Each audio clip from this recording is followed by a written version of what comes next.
With a hand in pharma, healthcare, and life-saving vaccines, this company wants investors to join their search for a biotech breakthrough. Is their pipeline packed enough to take home gamers on a GlaxoSmithKline? Let's talk about one of the great turnaround stories of 2019 and hopefully 2020, GlaxoSmithKline. At the JP Morgan Healthcare Conference last year, Glaxo's new CEO, Emma Walmsley, told us her strategy for breathing new life into what was called a growth star of big pharma company by most of the street. She was in the process of divesting her consumer businesses and making a big biotech acquisition to boost the company's oncology pipeline. That strategy is working. Glaxo's rallied 23% last year. It's a huge move for $118 billion drug company. Even up here, it's still got a 4.3% yield.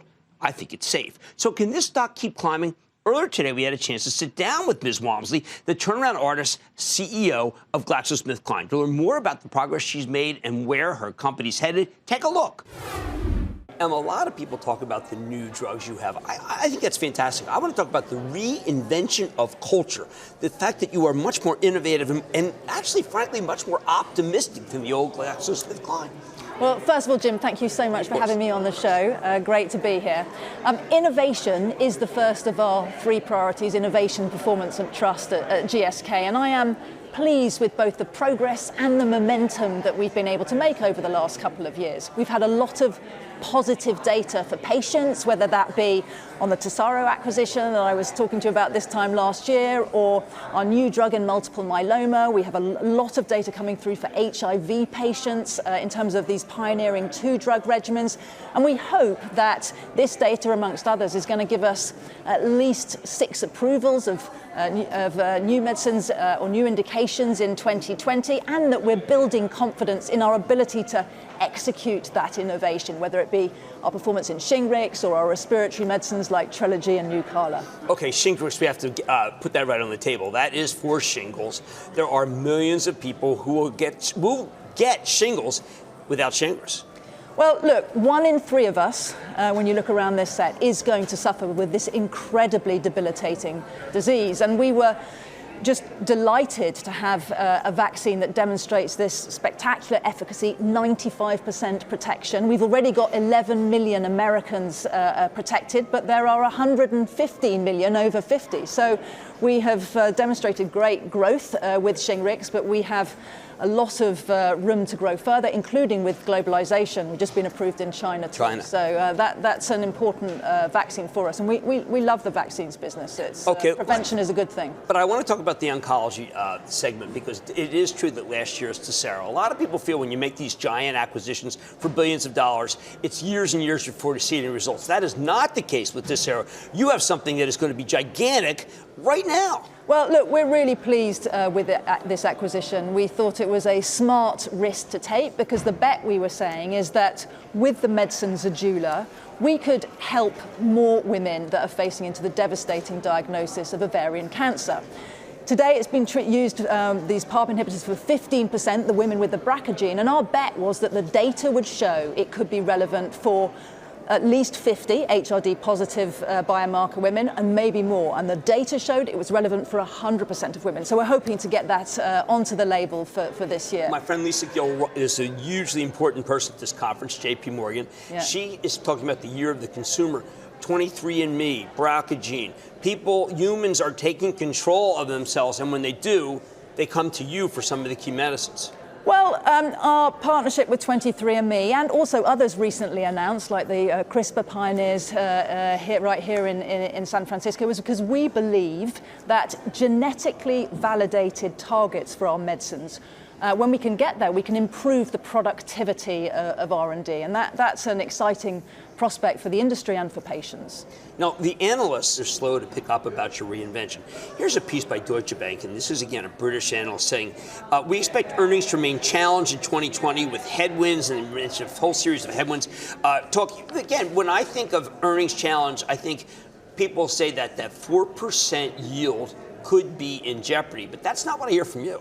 Well, first of all, we're investing in the future growth of GSK, particularly in our pipeline, and that's why we're so pleased to see the progress there. And we're also investing in the new launches with As I said, we hope at least 6 approvals in 2020. We want to make sure that that innovation is being brought to patients. But our commitment to the dividend remains extremely strong, and there's no change to our policy around that. Okay, that's important because a lot of people want fixed income, and yours is the one I've been telling people is the way to go with.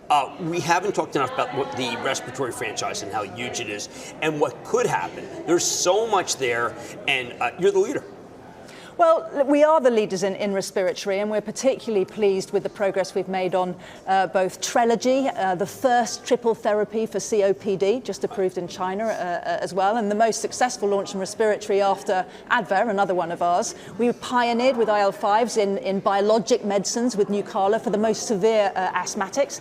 And very excitingly, actually, we have some new potential respiratory vaccines where we have proof of concepts to read out later this year. This year? One for proof of concept, that's early stage, but one's for RSV and one is also a COPD vaccine. So these are only at the review board level. We're not there yet. This is early stage, but Jim, again, beyond clean water, nothing has been demonstrated to have as big an impact on human health as vaccination. We're the world leaders. We've shown what we can do, and if the data is positive, that could be exciting for our overall respiratory franchise. Then how do you get people who are anti-vaxxers, and there are many, to understand, look, there is actual very hard data saying that they're wrong? Well, again, I would repeat, the evidence shows that vaccination has a hugely positive impact on human health around the world, and we are proud to be world leaders in vaccination, not just for our innovative vaccines like Shingrix or what could come, but also for our contribution to global health, progress in things like TB and potentially malaria as well. But malaria would be the biggest. Yeah, well, we understand, though, that parents have questions and they have the right to have questions about how to protect their children. Our job is to support governments as they bring forward that evidence and make sure we bring the most differentiated quality vaccines we can. I want to talk about China. There's so much opportunity there, but you are still very small in China. What can happen to make things better? Well, look, we are starting from a smaller base, but there is no debate that the Chinese market is very high potential and increasingly exciting as they open up more to innovation. So we were pleased to have Shingrix approved there and Trelegy and actually our lupus drug too. So. Well, there are 100 million people it's a smoking country, so they need help. Well, there are 100 million potential COPD sufferers in China. It's tough. It's tough. Something has to be done. Meanwhile, the GlaxoSmithKline, I say SmithKline because I'm from Philadelphia, the GlaxoSmithKline that a lot of people know are consumer brands.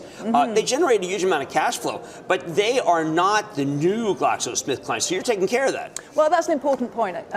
Sat here last year, we talked about our exciting deal with Pfizer. We brought together this tremendously powerful portfolio of world-leading consumer healthcare brands. Great portfolio, great footprint in the biggest markets, and a great group of people now taking the best from both the Pfizer team and the GSK team.